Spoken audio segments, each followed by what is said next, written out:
नमस्कार. मी मयूर गुरुजर, तुमचा market astrologer. आत्तापर्यंतच्या बहुतेक व्हिडिओजमध्ये आपण काही कंपन्या, त्यांच्यावर ग्रहांच्या भ्रमणाचे परिणाम, कुठले मार्केट फोर्सेस कुठल्या वेळेला कसा प्रभाव दाखवतील हे आपण आत्तापर्यंतच्या काही व्हिडिओजमध्ये बघितलं. त्याच्यावर मला व्हॉट्सअपवर, फेसबुकवर, कमेंट्समध्ये काही रिप्लाय आले. काही लोकांचे प्रश्न होते की हे नक्की काय आहे, मार्केट ॲस्ट्रॉलॉजी म्हणजे नक्की काय आहे, आणि असे काही बरेच प्रश्न आले. त्यातले काही महत्त्वाचे प्रश्न मी नोट डाऊन करून ठेवलेले आहेत. त्याची उत्तर आता मी तुम्हाला देणार आहे. सगळ्यात पहिला प्रश्न आलेला आहे तो म्हणजे मार्केट ॲस्ट्रॉलॉजी म्हणजे काय. मी स्वतःला मार्केट ॲस्ट्रॉलॉजर तुमचा आहे म्हणून सांगतो.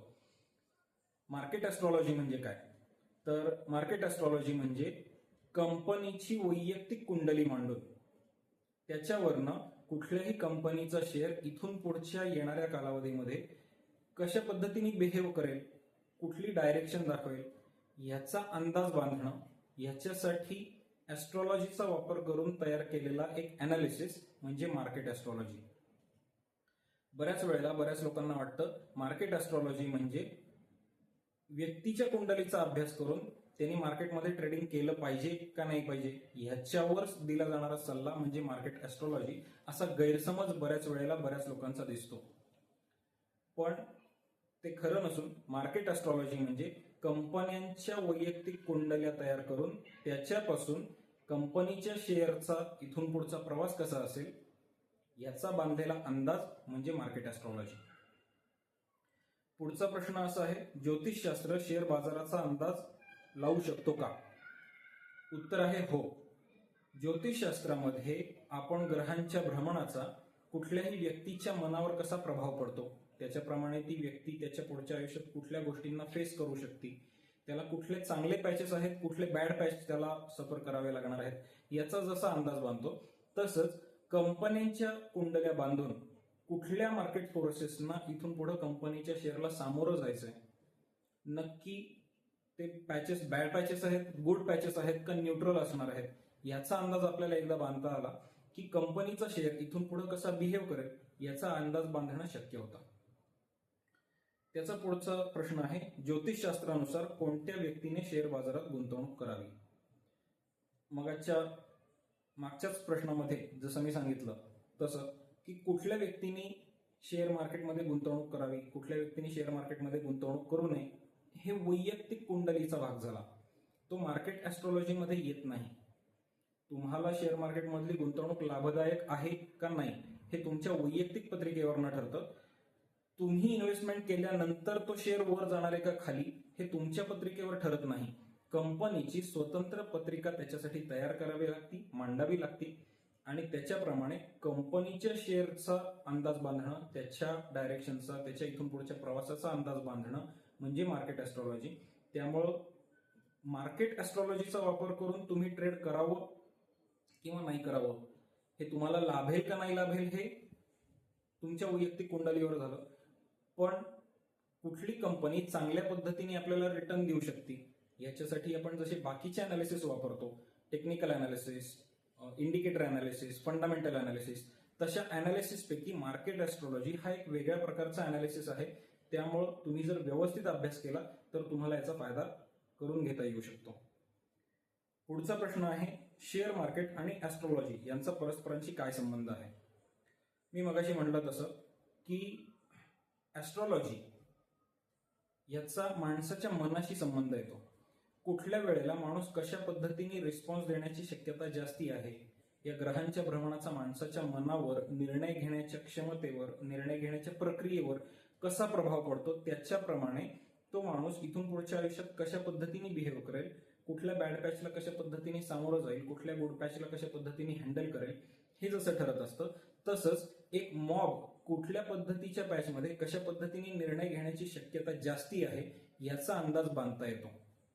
आणि एकदा तो अंदाज बांधता आला की कुठल्या कंपनीच्या शेअरमध्ये बायर्स ऍक्टिव्ह असणार आहेत, कुठल्या कंपनीच्या शेअरमध्ये सेलर्स ऍक्टिव्ह असणार आहेत, कुठल्या कंपनीच्या शेअरमध्ये कोणीच ऍक्टिव्ह नसणार आहे, कुठल्या कंपनीच्या शेअरमध्ये दोन्ही ऍक्टिव्ह असणार आहेत आणि व्हायलंट ऍक्शन होईल, ह्याचे अंदाज बांधता येणं शक्य होतं.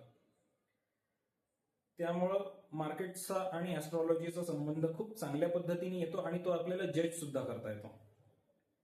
पुढं शेअर ट्रेडिंग म्हणजे खरेदी आणि विक्री करताना ऍस्ट्रॉलॉजीचा वापर नेमका कसा करतात. मी म्हणलं तसं की कुठल्याही कंपनीची वैयक्तिक पत्रिका मांडून त्याच्याप्रमाणे इथून पुढच्या कालावधीमध्ये मार्केटमध्ये बायर्स ऍक्टिव्ह असणार आहेत का सेलर्स ऍक्टिव्ह असणार आहेत याचा अंदाज बांधता येतो. मग त्याच्याप्रमाणे आपण आपल्या पोझिशन कशा घ्यायच्या हे बाकीच्या अनालिसिस बरोबर आपण सुसंगत पद्धतीने मार्केट ऍस्ट्रॉलॉजीचा वापर करून एक जोडीला म्हणून ऍडिशनल अनालिसिस म्हणून मार्केट ऍस्ट्रॉलॉजीचा वापर करू शकतो आणि आपल्या गुंतवणुकीमध्ये अॅक्युरसी वाढवण्यासाठी आपण मार्केट ऍस्ट्रॉलॉजीचा वापर खूप चांगल्या पद्धतीने करू शकतो. पुढचा प्रश्न आहे मार्केट ऍस्ट्रॉलॉजी ही सोपी आहे का अवघड आहे. मार्केट ऍस्ट्रॉलॉजी ही अभ्यास केल्यानंतर खूप सोपी आहे. ज्यांना ऍस्ट्रॉलॉजीचा अभ्यास आहे किंवा त्याच्यामध्ये आवड आहे त्यांनी नक्की माझ्याशी संपर्क करा. तुम्हाला जर मार्केट ऍस्ट्रॉलॉजी शिकायची असेल तर मी तुम्हाला शिकवायला तयार आहे. ज्यांना मार्केट ऍस्ट्रॉलॉजी शिकण्यामध्ये इंटरेस्ट नाही पण याचा फायदा घ्यायचा आहे त्यांनी सुद्धा नक्की व्हिडिओच्या खाली कमेंट करा की आम्हाला गायडन्स पाहिजे. तुमच्या आवडीच्या कंपन्यांची पत्रिका मांडून आपण त्याच्यापासून तुम्हाला कसा फायदा करून घेता येईल याचा गायडन्स तुम्हाला नक्की प्रोव्हाइड करू शकतो. पुढचा प्रश्न आहे ऍस्ट्रॉलॉजीचा वापर करून शेअर मार्केटमध्ये किती टक्के फायदा होतो किंवा किती टक्के अॅक्युरसी मिळते. मार्केट ऍस्ट्रॉलॉजीचा वापर करून जसं आपण बाकीच्या अनालिसिसचा वापर करतो, मग चार्ट अनालिसिस आपण वापरतो, प्राइस ऍक्शन वापरतो, इंडिकेटर्स वापरतो, फंडामेंटल अनालिसिस वापरतो किंवा न्यूजचा अंदाज बांधतो. हे जसे वेगवेगळे अनालिसिस आहेत आणि त्याची एक अॅक्युरसी लेवल येते. तसं मार्केट ऍस्ट्रॉलॉजीचा सुद्धा वापर करून आपल्याला आपली अॅक्युरसी लेवल वाढवता येते. मार्केट ऍस्ट्रॉलॉजीमध्ये आणि बाकीच्या अनालिसिसमध्ये फरक हा आहे की बाकीचे सगळे अनालिसिस मग ते फंडामेंटल अनालिसिस असेल किंवा चार्टचा अभ्यास असेल, प्राइस ऍक्शन असेल, इंडिकेटर असेल, हे सगळे आतापर्यंत त्या कंपनीच्या शेअरचे चार्टवर कसे पॅटर्न्स तयार झालेले आहेत, ते पॅटर्न्स कधी रिपीट होण्याची प्रॉबॅबिलिटीज जास्ती आहेत, शक्यता जास्ती आहेत, हे दाखवतात. ऍस्ट्रॉलॉजी मात्र इथून पुढच्या कालावधीमध्ये बायर सेलर्स कशा पद्धतीने बिहेव करू शकतील उद्या, परवा, आजपासूनच्या लांबच्या भविष्यामध्ये ह्याचा अंदाज बांधत असते.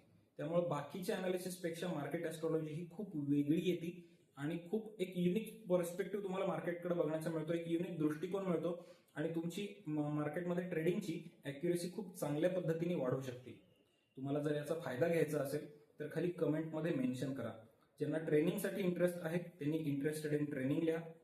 ज्यांना गायडन्समध्ये इंटरेस्ट आहे त्यांनी इंटरेस्टेड इन गायडन्स असं लिहा. मला खात्री आहे तुम्हाला व्हिडिओ आवडला असेल. व्हिडिओ आवडला असेल तर व्हिडिओला लाईक करा, चॅनलला सबस्क्राईब करा, व्हिडिओ जास्तीत जास्त लोकांपर्यंत शेअर करा, बेल आयकॉन नोटिफिकेशन एनेबल करून ठेवा म्हणजे इथून पुढचा आमचा प्रत्येक व्हिडिओ तुमच्यापर्यंत वेळेत पोहोचेल.